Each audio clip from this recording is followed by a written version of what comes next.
Hi hello ನಮಸ್ಕಾರ. Study with Varada YouTube ಚಾನಲ್ಗೆ ಆಧಾರದ ಸ್ವಾಗತಗಳು. ಆತ್ಮೀಯ ವಿದ್ಯಾರ್ಥಿಗಳೇ ಹಾಗೂ ಶಿಕ್ಷಕರೇ, ಇವತ್ತಿನ ವಿಡಿಯೋದಲ್ಲಿ 10ನೇ ತರಗತಿ ಸಮಾಜ ವಿಜ್ಞಾನ ಇತಿಹಾಸ ವಿಭಾಗದಲ್ಲಿ ಬರ್ತಕ್ಕಂತಹ 4ನೇ ಅಧ್ಯಾಯ ಮೈಸೂರಿನ ಒಡೆಯರು ಹಾಗೂ ಕರ್ನಾಟಕದಲ್ಲಿ ಬ್ರಿಟಿಷ್ ಆಳ್ವಿಕೆಗೆ ಪ್ರತಿರೋಧಗಳು. ಈ ಅಧ್ಯಾಯದಲ್ಲಿ ಬರತಕ್ಕಂಥ 1 ಅಂಕದ ಪ್ರಶ್ನೆಗಳು, 2 ಮತ್ತು 3 ಅಂಕದ ಪ್ರಶ್ನೆಗಳು, ಹಾಗೆ LBAಗೆ ಸಂಬಂಧಪಟ್ಟಿರ್ತಕ್ಕಂಥ ಎಲ್ಲ ಪ್ರಶ್ನೆಗಳನ್ನು ಕೂಡ ಇಲ್ಲಿ ಹಾಕಲಾಗಿದೆ. ಅದಕ್ಕೆ ಉತ್ತರವು ಕೂಡ ಇದ್ದೇವೆ. ಹಾಗೆ ಓದಲಿಕ್ಕೆ ಅನುಕೂಲ ಆಗೋ ಹಾಗೆ ಕೆಲವೊಂದಿಷ್ಟು ಕೋಡ್ ಮಾಡಲಿಕ್ಕೆ ಯಾವ ಸಾಧ್ಯತೆ ಇದೆಯೋ ನೆನಪಿಡಲಿಕ್ಕೆ ಸಹಾಯಕ ಆಗಲಿ ಅನ್ನೋ ದೃಷ್ಟಿಕೋನದಿಂದ ಕೆಲವೊಂದಿಷ್ಟನ್ನು ಕೋಡ್ಗಳನ್ನು ಮಾಡಲಾಗಿದೆ. ಮತ್ತು ಈ ಒಂದು ಅಧ್ಯಾಯದಿಂದ ವಾರ್ಷಿಕ ಪರೀಕ್ಷೆಗೆ ಬಹಳಷ್ಟು ಸಂದರ್ಭದಲ್ಲಿ ಕೇಳಿರ್ತಕ್ಕಂಥ ಪ್ರಶ್ನೋತ್ತರಗಳು ಕೂಡ ಇದ್ದಾವೆ. ಅವುಗಳನ್ನು ಯಾವುವು ಅಂತ ನೋಡ್ತಾ ಹೋಗೋಣ. ಬನ್ನಿ ಈಗ ಮೊದಲಿಗೆ 1 ಅಂಕದ ಪ್ರಶ್ನೆಗಳನ್ನು ನೋಡ್ತಾ ಹೋಗೋಣ. 1.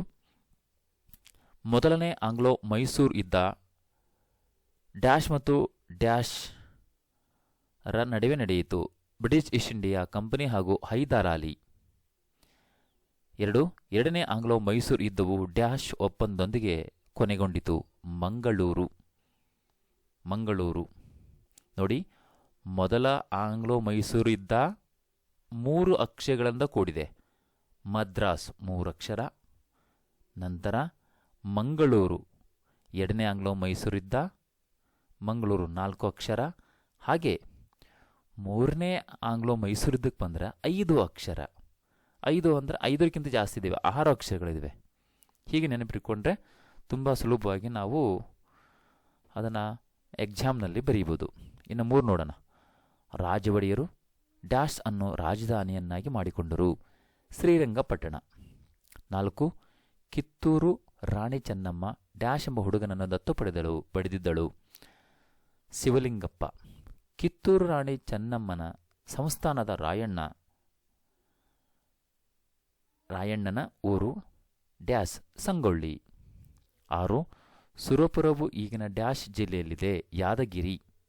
7. ಈಗಿನ ಬಾಗಲಕೋಟೆ ಜಿಲ್ಲೆಯ ಡ್ಯಾಶ್ ಬೇಡರು ಬ್ರಿಟಿಷರ ವಿರುದ್ಧ ದಂಗೆ ಎದ್ದರು. ಹಲಗಲಿ.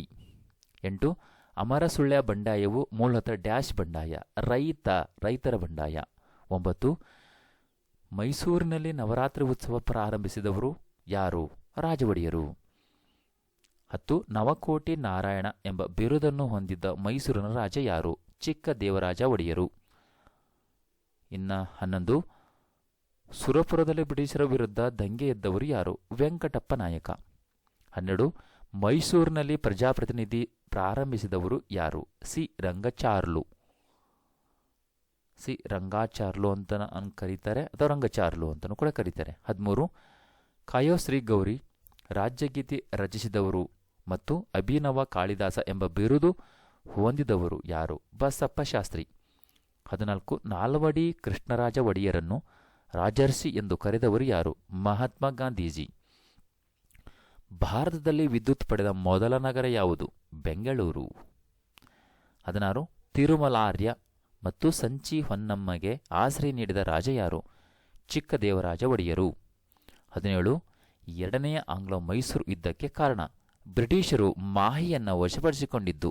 ಮಾಹೆ ಅಂತ ಬರೆದ್ರೆ ಸಾಕು, ಮಾಹೆಯೇ ವಶಪಡಿಸಿಕೊಂಡಿದ್ದು ಅಂತ ಬರೆದ್ರೂ ಕೂಡ ಸಾಗುತ್ತೆ. 18. ಮೊದಲನೇ ಆಂಗ್ಲೋ ಮೈಸೂರು ಯುದ್ಧವು ಯಾವ ಒಪ್ಪಂದದೊಂದಿಗೆ ಕೊನೆಗೊಂಡಿತು? 3 ಅಕ್ಷರ, ನಾನಾಗಲೇ ಹೇಳಿದ್ದೀನಿ 3 ಅಕ್ಷರ. ಮದ್ರಾಸ್. ಎರಡನೇ ಆಂಗ್ಲೋ ಮೈಸೂರು ಯುದ್ಧ 4 ಅಕ್ಷರ. ಇನ್ನು 3ನೇ ಆಂಗ್ಲೋ ಮೈಸೂರು ಯುದ್ಧವು ಯಾವ ಒಪ್ಪಂದದೊಂದಿಗೆ ಕೊನೆಗೊಂಡಿತು? 6 ಅಕ್ಷರ ಇದೆ, ಶ್ರೀರಂಗಪಟ್ಟಣ. ಇನ್ನು 20. ಹಲಗಲಿ ಬೇಡರು ಬ್ರಿಟಿಷರ ವಿರುದ್ಧ ದಂಗೆ ಏಳಲು ಕಾರಣವೇನು? ಬ್ರಿಟಿಷರು ಜಾರಿಗೆ ತಂದ ಶಸ್ತ್ರ ಬಳಕೆ ನಿಷೇಧದ ವಿರುದ್ಧ ದಂಗೆ ಹೇಳ್ತಾರೆ. ಇನ್ನು 21. ಕಿತ್ತೂರಿನ ಚೆನ್ನಮ್ಮಳನ್ನು ಬೈಲಹೊಂಗಲದಿಂದ ಕುಸುಗಲ್ಲಿನ ಶೆರಮನೆಗೆ ಸ್ಥಳಾಂತರಿಸಲು ಕಾರಣವೇನು? ಉತ್ತರ: ಸಂಗೊಳ್ಳಿ ರಾಯಣ್ಣನು ಚೆನ್ನಮ್ಮಳ ಕುಮ್ಮಕ್ಕಿನಿಂದ ಸೈನಿಕ ಕಾರ್ಯಾಚರಣೆ ನಡೆಸುತ್ತಿದ್ದಾನೆ ಎಂದು ಭಾವಿಸಿ. 22. ಸಂಗೊಳ್ಳಿ ರಾಯಣ್ಣನನ್ನು ಗಲ್ಲಿಗೇರಿಸಿದ ಸ್ಥಳ ಯಾವುದು? ನಂದಗಡ. ಪವಿತ್ರವಾಗಿರ್ತಕ್ಕಂಥ ಸ್ಥಳ ನಂದಗಡ. ಪೋರ್ಟುನೋವೆ ಕದನದ ಪರಿಣಾಮವೇನು? ಹೈದರಾಲಿ ಬ್ರಿಟಿಷರಿಂದ ಪರಾಭವ ಹೊಂದಿದ. 24. ಭಾರತದ ಚರಿತ್ರೆಯಲ್ಲಿ 18ನೇ ಶತಮಾನವು ಏನೆಂದು ಚಿತ್ರಿಸಲ್ಪಟ್ಟಿದೆ? ರಾಜಕೀಯ ಸಮಸ್ಯೆಗಳ ಶತಮಾನ. ಇನ್ನು 2-3 ಅಂಕದ ಪ್ರಶ್ನೋತ್ತರಗಳನ್ನು ನೋಡೋಣ. ಒಂದನೇದು, ರಾಜ ಒಡೆಯರ ಸಾಧನೆ ಏನು ತಿಳಿಸಿ ಅಂತ ಕೇಳಬಹುದು, ಅಥವಾ ರಾಜ ಒಡೆಯರು ಏಕೆ ಪ್ರಸಿದ್ಧರು ಅಂತ. ಆತ್ಮೀಯರೇ, ರಾಜ ಒಡೆಯರ ಬಗ್ಗೆ, ಸಾಧನೆ ಬಗ್ಗೆ ನಾವು ತುಂಬ ಸುಲಭವಾಗಿ ನೆನಪಿಟ್ಕೊಳ್ತಕ್ಕಂಥದ್ದು ಕೋಡ್ ಏನಂದರೆ 3 ರಾ. ಒಂದು ರಾಜಧಾನಿ ಶ್ರೀರಂಗಪಟ್ಟಣ, ಇನ್ನೊಂದು ರಾಜಮುಡಿ ಕಿರೀಟ ಚಲುವನಾರಾಯಣನಿಗೆ, ಇನ್ನೊಂದು ರಾತ್ರಿ ರಾ, ನವರಾತ್ರಿ ಉತ್ಸವ ಮೈಸೂರಿನಲ್ಲಿ ಪ್ರಾರಂಭಿಸಿದರು. ಇಷ್ಟೇ ನೆನಪಿಟ್ಟುಕೊಂಡ್ರೆ ಸಾಕು. 3 ರಾ, ರಾಜ ಒಡೆಯರ ಸಾಧನೆ ಮುಗಿತು. ಇನ್ನು ಚಿಕ್ಕದೇವರಾಜ ಒಡೆಯರು ಒಬ್ಬ ಸಮರ್ಥ ಆಡಳಿತಗಾರರು ಹಾಗೂ ಕಲೆ ಸಾಹಿತ್ಯದ ಅಭಿಮಾನಿಯಾಗಿದ್ದರು. ಸಮರ್ಥಿಸಿ ಅಂತ ಕೇಳ್ತಾರೆ. ಇದಕ್ಕೂ ಕೂಡ ಕೋಡ್ ಇದೆ, ಅ ಸಚಿನನ ಸೀಬೆ ಕತೆ ಅಂತ. ಇಷ್ಟೇ ಸಾಕು. ಅಥವಾ ಸಚಿನನ ಸೀಬೆ ಕತೆ ಅಂದ್ಕೊಂಡ್ರೆ ಸಾಕು. ಇಲ್ಲಿ ಅ ಅಂತ ಬಳಸಿದ್ದೇನೆ, ಏನಿಲ್ಲ.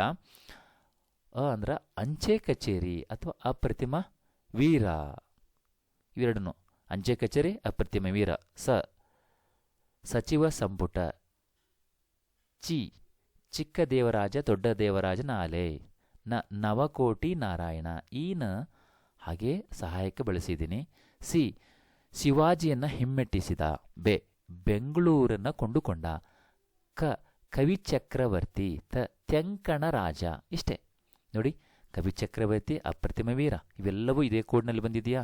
ತೆಂಕಣ ರಾಜ ಬಂದಿದೆ, ನವಕೋಟಿ ನಾರಾಯಣ ಬಂದಿದೆ ನೋಡಿ. ಸಿ ಶಿವಾಜಿಯನ್ನು ಹಿಮ್ಮೆಟ್ಟಿಸಿದನು. ಬೆಂಗಳೂರನ್ನು ಕೊಂಡುಕೊಂಡನು. ಇಲ್ಲಿ ಸ ಇದೆ, ಸಚಿವ ಸಂಪುಟ ಅಥವಾ ಅಟಾರ ಕಚೇರಿ ಅಂತಲೂ ಕೂಡ ಕರೀತಾರೆ ಅದನ್ನು. ಇಲ್ಲಿ ಅ ಬಂದಿದೆ, ಅಂಚೆ ಕಚೇರಿ, ಅಂಚೆ ವ್ಯವಸ್ಥೆ. ಅಂಚೆ ವ್ಯವಸ್ಥೆ. ಚಿ ಬಂದಿದೆ ಇಲ್ಲಿ, ಚಿ ಚಿಕ್ಕ ದೇವರಾಜ ದೊಡ್ಡ ದೇವರಾಜನಾಲೆ ನಿರ್ಮಿಸಿದ. ಕವಿ ಪಂಡಿತರಿಗೆ ಆಶ್ರಯ ನೀಡಿದನು. ರೈತರಿಗೆ ನೀರಾವರಿ ಸೌಲಭ್ಯ. ಹೀಗೆ 3. ಹೈದರಾಲಿಯು ಮೈಸೂರಿನಲ್ಲಿ ಹೇಗೆ ಅಧಿಕಾರಕ್ಕೆ ಬಂದನು? ರಾಜಕೀಯ ಚಾಣಾಕ್ಷನಾಗಿದ್ದನು. ಶಸ್ತ್ರಗಳ ಪ್ರಯೋಗ ಮತ್ತು ಉಪಯೋಗಗಳಲ್ಲಿ ಖ್ಯಾತಿ ಗಳಿಸಿದ. ದಳವಾಯಿಗಳ ಬಲವನ್ನು ಕುಂದಿಸಿದನು. 2ನೇ ಕೃಷ್ಣರಾಜರನ್ನು ಗೃಹಬಂಧನದಲ್ಲಿರಿಸಿದ. ಮೈಸೂರಿನ ಮೇಲೆ ಹಿಡಿತ ಸಾಧಿಸಿದನು. ಇಷ್ಟೇ. ಇನ್ನು 4 ನೋಡೋಣ. ಭಾರತದಲ್ಲಿ 18ನೇ ಶತಮಾನವನ್ನು ರಾಜಕೀಯ ಸಮಸ್ಯೆಗಳ ಶತಮಾನ ಎಂದು ಏಕೆ ಕರೆಯುತ್ತಾರೆ? ಮೊಘಲರ ಔರಂಗಜೇಬನ ಮರಣ. ಮೊಘಲರ ರಾಜಕೀಯ ಸಾರ್ವಭೌಮ ಕುಗ್ಗಿತು. ದಕ್ಷಿಣ ಭಾರತದಲ್ಲಿ ರಾಜಕೀಯ ಹತೋಟಿ ತಪ್ಪಿತು. ಕರ್ನಾಟಕದಲ್ಲಿ ಅಧಿಕಾರಕ್ಕಾಗಿ ಕಿತ್ತಾಟ. ಇವೆಲ್ಲ ಅಂಶಗಳಿಂದಾಗಿ 18ನೇ ಶತಮಾನವನ್ನು ರಾಜಕೀಯ ಸಮಸ್ಯೆಗಳ ಶತಮಾನ ಅಂತ ಕರೀತಾರೆ. ಇನ್ನು 5 ನೋಡೋಣ. ಶ್ರೀರಂಗಪಟ್ಟಣ ಒಪ್ಪಂದದ ಷರತ್ತುಗಳು ಯಾವುವು? ಅಥವಾ 3ನೇ ಆಂಗ್ಲೋ ಮೈಸೂರು ಯುದ್ಧದ ಪರಿಣಾಮಗಳು ಯಾವುವು? ಅಥವಾ ಶ್ರೀರಂಗಪಟ್ಟಣ ಒಪ್ಪಂದವು ಟಿಪ್ಪುವಿಗೆ ಅವಮಾನಕರ ಒಪ್ಪಂದವಾಗಿತ್ತು, ವಿಮರ್ಶಿಸಿ ಅಂತ ಕೇಳ್ತಾರೆ. ಇವನ್ನೆಲ್ಲೇ ಏನೋ ಕೇಳಿ ಮಕ್ಕಳ, ತುಂಬ ಸುಲಭವಾಗಿ ಮೊದಲ ಅಂಶ ಏನು ಬರೀಬೇಕಂತಂದರೆ, ಟಿಪ್ಪುವಿಗೆ ಯುದ್ಧದಲ್ಲಿ ಹಿನ್ನಡೆ. ಇದನ್ನೇ ಮೊದಲ ಅಂಶವಾಗಿ ಬರೀಬೇಕು. ಇನ್ನು ನೆಕ್ಸ್ಟ್ ಬರ್ತಕ್ಕಂಥ ಅಂಶಗಳನ್ನು ನಾನು ಸ್ವಲ್ಪ ಪ್ರಾಸ ಇಟ್ಟು ನೆನಪಿಟ್ಕೊಳ್ಳೋಕ್ಕೆ ಪ್ರಾಸ ಇಟ್ಟು ಸ್ವಲ್ಪ ಜೋಡಿಸಿದ್ದೇನೆ. ಟಿಪ್ಪು ಅರ್ಧ ರಾಜ್ಯ ಬಿಟ್ಟ. ಯುದ್ಧ ನಷ್ಟವಾಗಿ 3 ಕೋಟಿ ಕೊಟ್ಟ. ಹಣದ ಗ್ಯಾರಂಟಿಗಾಗಿ 2 ಮಕ್ಕಳನ್ನು ಇಟ್ಟ. ಯುದ್ಧ ಕೈದಿಗಳ ಬಿಡುಗಡೆ, ಬ್ರಿಟಿಷ್ ಸೈನ್ಯ ಹಿಂದಕ್ಕೆ. ಇಷ್ಟೇ. ಇಲ್ಲಿ ಅರ್ಧ ರಾಜ್ಯ ಬಿಟ್ಟ, 3 ಕೋಟಿ ಕೊಟ್ಟ, 2 ಮಕ್ಕಳನ್ನು ಇಟ್ಟ. ಇವೆಲ್ಲವೂ ಕೂಡ ಪ್ರಾಸಕ್ಕೆ ಸ್ವಲ್ಪ ಒತ್ತು ಕೊಟ್ಟು ಈ ರೀತಿಯಾಗಿ ರಚಿಸಿದ್ದೀನಿ. ಈ ರೀತಿಯಾಗಿ ಬರೆದು ಕೂಡ ಉತ್ತರಕ್ಕೆ ಅಂಕಗಳನ್ನು ಕೊಡ್ತಾರೆ. ಇನ್ನು 6ನೇ ಪ್ರಶ್ನೆ ನೋಡೋಣ. 4ನೇ ಆಂಗ್ಲೋ ಮೈಸೂರು ಯುದ್ಧವು ಬ್ರಿಟಿಷರನ್ನು ಮೈಸೂರು ಪ್ರಾಂತದಲ್ಲಿ ಭದ್ರಗೊಳಿಸಿತು, ಸಮರ್ಥಿಸಿ ಅಂತ. 4ನೇ ಆಂಗ್ಲೋ ಮೈಸೂರು ಯುದ್ಧದ ಬಗ್ಗೆ. ಟಿಪ್ಪುವಿನಿಂದ ಸಹಾಯಕ ಸೈನ್ಯ ಪದ್ಧತಿ ತಿರಸ್ಕಾರ. 1799ರಲ್ಲಿ ಯುದ್ಧ ಪ್ರಾರಂಭ. ಬ್ರಿಟಿಷರು ಅಭೇದ ಕೋಟೆಯನ್ನು ಭೇದಿಸಿದರು. ಟಿಪ್ಪು ಹತನಾದ. ಬ್ರಿಟಿಷರಿಗೆ ಇಡೀ ಭಾರತ ಗೆದ್ದ ಅನುಭವ. ಗೆದ್ದ ಪ್ರದೇಶವನ್ನು ಬ್ರಿಟಿಷರು, ಮರಾಠರು, ನಿಜಾಮರು ಹಂಚಿಕೊಂಡರು. ಮೈಸೂರನ್ನು ಒಡೆಯರಿಗೆ ಕೊಟ್ಟರು. ಹೀಗೆ. ಇನ್ನು 7ನೇ ಪ್ರಶ್ನೆ ನೋಡೋಣ. ದಿವಾನ ಸಿ ರಂಗಚಾರ್ಲು ಸಾಧನೆಗಳೇನು ಅಂತ. ಇದಕ್ಕೂ ಕೂಡ ಕೋಡಿದೆ. ಮೈಕೋ ಸಿ ರಂಗಾಚಾರ್ಲು ಅಂತ. ಮೈಕೋ ಇವೆರಡೇ ಅಕ್ಷರ, ಮೈಸೂರು ಅಂತ. ಮೈಸೂರು ಪ್ರಜಾಪ್ರತಿನಿಧಿ ಸಭೆ, ಮೈಸೂರು ಬೆಂಗಳೂರು ರೈಲು ಮಾರ್ಗ, ಕೋಲಾರದಲ್ಲಿ ಚಿನ್ನದ ಗಣಿ. ಮುಗಿದೋಯ್ತು. ಮೈಕೋ ಸಿ ರಂಗಚಾರ್ಲು, ಈತನ ಸಾಧನೆ ಮುಗಿದೋಯ್ತು. ಮೈಕೋ ಸಿ ರಂಗಚಾರ್ಲು ಅಂತ ಬರೆದುಬಿಟ್ರೆ ನಮ್ಗೆ ಗೊತ್ತಾಗ್ಬಿಡುತ್ತೆ. ಮೈಸೂರು ಪ್ರಜಾಪ್ರತಿನಿಧಿ ಸಭೆಯನ್ನು ಪ್ರಾರಂಭ ಮಾಡಿದವರು, ಕೋಲಾರದ ಚಿನ್ನದ ಗಣಿ ಪ್ರಾರಂಭ, ಮೈಸೂರು ಬೆಂಗಳೂರು ರೈಲು ಮಾರ್ಗ. ನೆಕ್ಸ್ಟು ಕೆ ಶೇಷಾದ್ರಿ ಅಯ್ಯರರ ಕೊಡುಗೆಗಳೇನು ತಿಳಿಸಿ ಅಂತಿದೆ. ನೋಡೋಣ.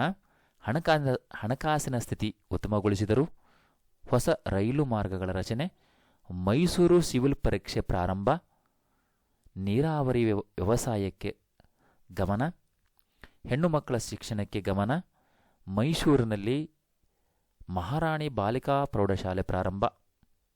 ಇವಿಷ್ಟು. ಇನ್ನು ನಾಲ್ವಡಿ ಕೃಷ್ಣರಾಜರ ಸಾಧನೆಗಳನ್ನು ತಿಳಿಸಿ ಅಥವಾ ಮೈಸೂರು ಸಂಸ್ಥಾನದ ಅಭಿವೃದ್ಧಿಗೆ ನಾಲ್ವಡಿ ಕೃಷ್ಣರಾಜ ಕೊಡುಗೆ ಅಪಾರ, ಸಮರ್ಥಿಸಿ ಅಥವಾ ದೃಢೀಕರಿಸಿ ಅಂತ ಬರುತ್ತದೆ. ಓಕೆನಾ? ಇಷ್ಟು ಅಂಶಗಳಿದ್ದಾವೆ. ಇವಕ್ಕೆ ಸುಮಾರು ಪಾಯಿಂಟ್ಸ್ಗಳಿದ್ದಾವೆ. ಇವುಗಳನ್ನು ಹೇಗಾದರೂ ಮಾಡ್ಬೋದಾ, ಕೋಡ್ ಮಾಡ್ಬೋದಾ ಅಂತ. ಇಲ್ಲೇ ಚಿನ್ನದ ಗಣಿ ಸುಧಾರಣೆ, ಕಾಲೇಜು ಸ್ಥಾಪನೆ, ಮಾರಿ ಕಣಿವೆ ಜಲಾಶಯ ನಿರ್ಮಾಣ ಅಂತಿದೆ. ಈ ಮೊದಲ ಅಕ್ಷರಗಳನ್ನು ತೆಗೆದುಕೊಳ್ತಾ ಹೋದರೆ ಚಿಕ್ಕಮ್ಮ ಅಂತ ಬರುತ್ತೆ. ಚಿಕ್ಕಮ್ಮ. ಇದನ್ನು ಬಿಟ್ಟುಬಿಟ್ರೆ ಸೀಬೆ, ಚಿಕ್ಕಮ್ಮ ಸೀಬೆ. ಆಮೇಲೆ ಕಬ್ಬಿಣ, ಸಿಮೆಂಟು, ಸಕ್ಕರೆ, ಸಾಬೂನು, ಆಮೇಲೆ ಡ್ಯಾಮ್, ಹೀಗೆಲ್ಲ ನೆನ್ಪಿಟ್ಕೋಬೇಕಾಗತ್ತೆ ಆದ್ಮೇಲೆ. ಓಕೆ, ನೋಡೋಣ. ಆದರೂ ಕೂಡ ನಿಮ್ಗೆ ಹೇಗೆ ಬರುತ್ತೋ ಸಾಧ್ಯವಾದರೆ ಮಾಡಿ, ಕೋಡನ್ನು ಮಾಡಿ ನೀವು ನೆನ್ಪಿಟ್ಕೋಬೋದು. ಇಲ್ಲಾಂದರೆ ಹಾಗೆ ಕೂಡ ನಾವು ನೆನಪಿಟ್ಕೋತೇವೆ ಅಂದರೆ ನೆನಪಿಟ್ಕೋಬೋದು. ಮೊನ್ನೆ ನೋಡೋಣ. ಚಿನ್ನದ ಗಣಿ ಸುಧಾರಣೆ, ಕಾಲೇಜು ಸ್ಥಾಪನೆ, ಮಾರಿ ಕಣಿವೆ ಜಲಾಶಯ ನಿರ್ಮಾಣ, ರೈಲು ಮಾರ್ಗ, ಆಸ್ಪತ್ರೆ ನಿರ್ಮಾಣ, ಶಿವನ ಸಮುದ್ರದಲ್ಲಿ ಜಲವಿದ್ಯುತ್ ಕೇಂದ್ರ, ಬೆಂಗಳೂರಿಗೆ ವಿದ್ಯುತ್ ಸರಬರಾಜು, ಭದ್ರಾವತಿ ಕಬ್ಬಿಣ ಕಾರ್ಖಾನೆ, ಭದ್ರಾವತಿ ಸಿಮೆಂಟ್ ಕಾಗದ ಕಾರ್ಖಾನೆ, ಮಂಡ್ಯ ಸಕ್ಕರೆ ಕಾರ್ಖಾನೆ, ಬೆಂಗಳೂರು ಸಾಬೂನು ಕಾರ್ಖಾನೆ, ರಾಸಾಯನಿಕ ಮತ್ತು ಕೃತಕ ಗೊಬ್ಬರ ಕಾರ್ಖಾನೆ, ನ್ಯಾಯ ವಿಧಾಯಕ ಸಭೆ, ಮಂಡ್ಯ KKRS ಡ್ಯಾಂ ನಿರ್ಮಾಣ. ನಾಲ್ವಡಿ ಕೃಷ್ಣರಾಜ ಒಡೆಯರು ತನ್ನ ಪ್ರಜೆಗಳಲ್ಲಿ ವಿದ್ಯಾಭ್ಯಾಸವು ವ್ಯಾಪಕವಾಗಿ ಹರಡಲು ಆಸಕ್ತರಾಗಿದ್ದರು, ದೃಢೀಕರಿಸಿ ಅಂತ ಬರುತ್ತದೆ. ಇದನ್ನು ಒಂದು ಸಂದರ್ಭದಲ್ಲಿ 4 ಅಂಕಕ್ಕೆ ಕೇಳಿರ್ತಕ್ಕಂಥ ಪ್ರಶ್ನೆ ಇದು. ಹೇಗಾದರೂ ಕೂಡ ಬರೀಬೋದು. ನೋಡೋಣ. ಮೊದಲಿಗೆ ವಿದ್ಯಾಭ್ಯಾಸ ವ್ಯಾಪಕವಾಗಿ ಹರಡಲು ಆಸಕ್ತಿ. ನಂತರ ಪ್ರಾಥಮಿಕ ಶಿಕ್ಷಣದ ಅಭಿವೃದ್ಧಿ, ಪ್ರಾಥಮಿಕ ಶಾಲಾ ಶುಲ್ಕ ರದ್ದು, ಹೆಣ್ಣು ಮಕ್ಕಳ ಶಿಕ್ಷಣಕ್ಕೆ ನೆರವು, ಮೈಸೂರು ವಿಶ್ವವಿದ್ಯಾಲಯ ಸ್ಥಾಪನೆ, ವಿದೇಶಿ ಶಿಕ್ಷಣಕ್ಕೆ ವಿದ್ಯಾರ್ಥಿ ವೇತನ ಪ್ರಾರಂಭ, ಬೆಂಗಳೂರು ಭಾರತೀಯ ವಿಜ್ಞಾನ ಸಂಸ್ಥೆ ಸ್ಥಾಪನೆ. ಹೀಗೆ ಒಂದು 6 ಅಂಶಗಳಕ್ಕೆ ಬರ್ತದೆ. ಹೀಗೂ ಕೂಡ ನಾವು ಬರಿಬೇಕಾಗತ್ತೆ. ಇನ್ನು 11 ದೋಂಡಿಯಾ ವಾಘ್ ಬ್ರಿಟಿಷರ ವಿರುದ್ಧ ಹೇಗೆ ಹೋರಾಡಿದನು? ಉತ್ತರ: ಮರಾಠಿಯಲ್ಲಿ ವಾಘ್ ಎಂದರೆ ಹುಲಿ. ಹೈದರಾಲಿ ಕಾಲದಲ್ಲಿ ಸೈನಿಕನಾಗಿ ಮತ್ತು ಸೇನಾಪತಿಯಾದನು. ಟಿಪ್ಪುವಿನ ಕಾಲದಲ್ಲಿ ಸೆರೆಮನೆಗೆ ತಳ್ಳಲಾಯಿತು. ಯಾಕಂದರೆ ಆತನ ಮಧ್ಯೆ ಜಗಳ ಆಗಿದ್ದರಿಂದಾಗಿ ಆತನನ್ನು ಹಿಡ್ಕೊಂಡು ಟಿಪ್ಪು ಸುಲ್ತಾನ್ ಸೆರೆಮನೆಗೆ ತಳ್ತಾನೆ. 4ನೇ ಮೈಸೂರು ಯುದ್ಧದ ನಂತರ ಬಿಡುಗಡೆ ಮಾಡಲಾಯಿತು. ಸೈನ್ಯ ಸಂಘಟಿಸಿ ಬಂಡಾಯ ಘೋಷಿಸಿದನು. ಶಿವಮೊಗ್ಗ ಬಿದನೂರು ಕೋಟೆ ವಶಕ್ಕೆ ಪಡೆದನು. ಚಿತ್ರದುರ್ಗವನ್ನು ವಶಕ್ಕೆ ಪಡೆಯಲು ವಿಫಲ ಯತ್ನ. ಲಾರ್ಡ್ ವಿಲ್ಲೆಸ್ಲಿ ಬಂಡಾಯ ಹತ್ತಿಕ್ಕಲು ಪ್ರಯತ್ನಿಸಿದ. ನಿಜಾಮನು ಗುತ್ತಿ ಮುತ್ತಿದಾಗ ಮರಾಠರ ಪ್ರದೇಶಕ್ಕೆ ಹೋದನು. ಬ್ರಿಟಿಷ್ ಸೈನ್ಯ ವಾಘ್ನನ್ನು ಹಿಂಬಾಲಿಸಿತು. ವೆಲ್ಲೆಸ್ಲಿ ದೋಂಡಿಯಾನಿಗೆ ಅಂತ್ಯ ಹಾಡಲು ತಂತ್ರ ರೂಪಿಸಿದ. ನಿಜಾಮ, ಮರಾಠ, ಬ್ರಿಟಿಷರ ನಡುವೆ ವಾಘನ ಸೈನ್ಯ ಸಿಲುಕಿತು. ಯಾಪಲಪೆರವಿಯಲ್ಲಿ ಕಾರ್ಯಾಚರಣೆ ನಡೆಸಿ ಕೋನ್ಗಲ್ನಲ್ಲಿ ಹತ್ಯೆ ಮಾಡಲಾಯಿತು. ಯಾಪಲಪೆರವಿ ಮತ್ತು ಕೋನ್ಗಲ್ ಇವು ಮಹತ್ವದಾಗಿರ್ತಕ್ಕಂಥ ಪದಗಳು. ಕೋನ್ಗಲ್ ಮತ್ತು ಯಾಪಲಪೆರವಿ. ಕಿತ್ತೂರಿನ ಬಂಡಾಯದಲ್ಲಿ ವೀರರಾಣಿ ಚೆನ್ನಮ್ಮನ ಹೋರಾಟವನ್ನು ವಿವರಿಸಿ. ಸ್ವಾತಂತ್ರ್ಯ ಹೋರಾಟದ ಸಂದರ್ಭದಲ್ಲಿ ಕಿತ್ತೂರಿನ ಬಂಡಾಯವನ್ನು ವಿವರಿಸಿ ಅಂತ ಹೀಗೂ ಕೂಡ ಕೇಳಬಹುದು. ದತ್ತು ಮಕ್ಕಳಿಗೆ ಹಕ್ಕಿಲ್ಲ ನೀತಿ ವಿರುದ್ಧ ಬಂಡಾಯ ನಡೆಸಿದಳು. ಮಲ್ಲಸರ್ಜನ ಮರಣದ ನಂತರ ಕಿತ್ತೂರಿನ ಆಡಳಿತದಲ್ಲಿ ಆಸಕ್ತಿ ವಹಿಸಿದಳು. ಶಿವಲಿಂಗಪ್ಪನನ್ನು ದತ್ತು ಪಡೆದಳು. ಇದು ದತ್ತಕ ಪುತ್ರ ಶಿವಲಿಂಗಪ್ಪ. ತ್ಯಾಕ್ರೆ ದತ್ತಕದ ಬಗ್ಗೆ ಬಾಂಬೆ ಗವರ್ನರ್ಗೆ ವರದಿ ಮಾಡಿದನು. ದತ್ತಕದ ಹಕ್ಕನ್ನು ನಿರಾಕರಿಸಿ ಆಡಳಿತ ವಶಕ್ಕೆ ಪಡೆಯಲು ಪ್ರಯತ್ನಿಸಿದನು. ಕಿತ್ತೂರಿನ ಖಜಾನೆ ಕೋಟೆಗಳನ್ನು ವಶಕ್ಕೆ ಪಡೆದನು. ಚೆನ್ನಮ್ಮ ಯುದ್ಧ ಅನಿವಾರ್ಯ ಎಂದಳು. ಕಿತ್ತೂರಿನ ಸೈನ್ಯ ಬ್ರಿಟಿಷರ ಮೇಲೆ ದಾಳಿ ಮಾಡಿ ತ್ಯಾಕ್ರೆಯನ್ನು ಕೊಂದಿತು. ಕರ್ನಲ್ ಡೀಕ್ನ ನಾಯಕತ್ವದಲ್ಲಿ ಬಂದ ಸೈನ್ಯ ಕಿತ್ತೂರಿಗೆ ಮುತ್ತಿಗೆ ಹಾಕಿ ಚೆನ್ನಮ್ಮಳನ್ನು ಸೆರೆ ಹಿಡಿಯಿತು. ಚೆನ್ನಮ್ಮರನ್ನು ಬೈಲಹೊಂಗಲ ಜೈಲಿನಲ್ಲಿ ಇರಿಸಲಾಯಿತು. ಅಲ್ಲೇ ಮರಣ ಹೊಂದಿದರು. ಇಷ್ಟು ಬರೆದರೆ ಸಾಕು. ಇನ್ನು 13ನೇ ಪ್ರಶ್ನೆ, ಸಂಗೊಳ್ಳಿ ರಾಯಣ್ಣನು ಬ್ರಿಟಿಷರ ವಿರುದ್ಧ ಹೇಗೆ ಹೋರಾಡಿದನು? ಸುಮಾರು ಸಲ ಕೇಳಿರ್ತಕ್ಕಂಥ ಪ್ರಶ್ನೆ. ವೀರ ಯೋಧನಾಗಿದ್ದ. ಕಿತ್ತೂರು ರಾಣಿ ಚೆನ್ನಮ್ಮಳ ಬಲಗೈವಂಟ. ಕಿತ್ತೂರಿನ ಸ್ವಾತಂತ್ರ್ಯಕ್ಕಾಗಿ ಹೋರಾಟ. ಸೈನಿಕರನ್ನು ಸಂಘಟಿಸಿದ. ಗುಪ್ತ ಸಭೆ ನಡೆಸಿ ಯೋಜನೆ ರೂಪಿಸಿದ. ಬ್ರಿಟಿಷರ ತಾಲೂಕು ಕಚೇರಿ ಖಜಾನೆ ಲೂಟಿ ಮಾಡಿದ. ನಂದಗಡ, ಖಾನಾಪುರ, ಸಂಪಗಾವಿ ಕಾರ್ಯಾಚರಣೆಯ ಸ್ಥಳಗಳು. ಬ್ರಿಟಿಷರಿಗೆ ಸಹಾಯ ಮಾಡಿದವರನ್ನು ಶಿಕ್ಷಿಸಿದ. ರಾಯಣ್ಣನನ್ನು ಸೆರೆ ಹಿಡಿಯಲು ಸಂಚು. ಕೃಷ್ಣರಾಯನ ಸಹಾಯದಿಂದ ರಾಯಣ್ಣನ ಸೆರೆ. 1831 ನಂದಗಡದಲ್ಲಿ ಗಲ್ಲಿಗೆ ಏರಿಸಲಾಯಿತು. 14 ಸ್ವಾತಂತ್ರ್ಯ ಹೋರಾಟದಲ್ಲಿ ಕೊಡಗು ಪ್ರಾಂತ್ಯದ ಪುಟ್ಟಬಸಪ್ಪನ ಪಾತ್ರವೇನು ಅಂತ ಕೇಳಿದರೆ, ಅಥವಾ ಅಮರಸುಳ್ಳೆ ಬಂಡಾಯವನ್ನು ವಿವರಿಸಿ ಅಂತ ಕೇಳಬಹುದು. ಇವೆರಡರಲ್ಲಿ ಯಾವುದಾದ್ರೂ ಕೇಳಬಹುದು. ಉತ್ತರ ನೋಡೋಣ. ಸುಳ್ಯ, ಬಳ್ಳಾರೆ ಮತ್ತು ಪುತ್ತೂರು ಬಂಡಾಯದ ಕೇಂದ್ರಗಳಾಗಿದ್ದವು. ಪುಟ್ಟಬಸಪ್ಪ ಬಂಡಾಯದ ನಾಯಕತ್ವ ವಹಿಸಿಕೊಂಡ. ಬಂಡುಕೋರರನ್ನು ಸಂಘಟಿಸಿ ಸರ್ಕಾರ ರಚಿಸಿದ. ತಂಬಾಕು ಮತ್ತು ಉಪ್ಪಿನ ಮೇಲಿನ ತೆರಿಗೆ ರದ್ದು ಮಾಡಿದ. ಬೆಳ್ಳಾರೆಯ ಸರ್ಕಾರಿ ಕಚೇರಿಯನ್ನು ವಶಕ್ಕೆ ಪಡೆದನು. ಜನರಿಗೆ ಕಿರುಕುಳ ನೀಡುತ್ತಿದ್ದ ಅಮಲ್ದಾರನನ್ನು ಕೊಂದನು. ಬಂಡಾಯ ವ್ಯಾಪಕ ಪ್ರಚಾರ ಮತ್ತು ಬೆಂಬಲ ಪಡೆಯಿತು. ಬಂಟ್ವಾಳದ ಜೈಲು ಮತ್ತು ಖಜಾನೆ ಲೂಟಿ ಮಾಡಿದನು. ಬ್ರಿಟಿಷರು ಸ್ಥಳೀಯ ಸಹಕಾರದಿಂದ ಆತನನ್ನು ಮತ್ತು ಸಹಚರರನ್ನು ಸೆರೆಹಿಡಿಯಿತು. ಇನ್ನು 15 ಮೇಡಸ್ ಟೇಲರ್ನು ಸುರಪುರ ಸಂಸ್ಥಾನದಲ್ಲಿ ಕೈಗೊಂಡ ಅಭಿವೃದ್ಧಿ ಕಾರ್ಯಗಳ್ಯಾವುವು ಅಂತಿದೆ. ಸಂಸ್ಥಾನವನ್ನು ಅಭಿವೃದ್ಧಿಪಡಿಸಿದನು. ಪೆದ್ದ ನಾಯಕರನ್ನು ದಿವಾನನನ್ನಾಗಿ ನೇಮಿಸಿದನು. ಭೂ ಸಮೀಕ್ಷೆ ಮಾಡಿಸಿದನು.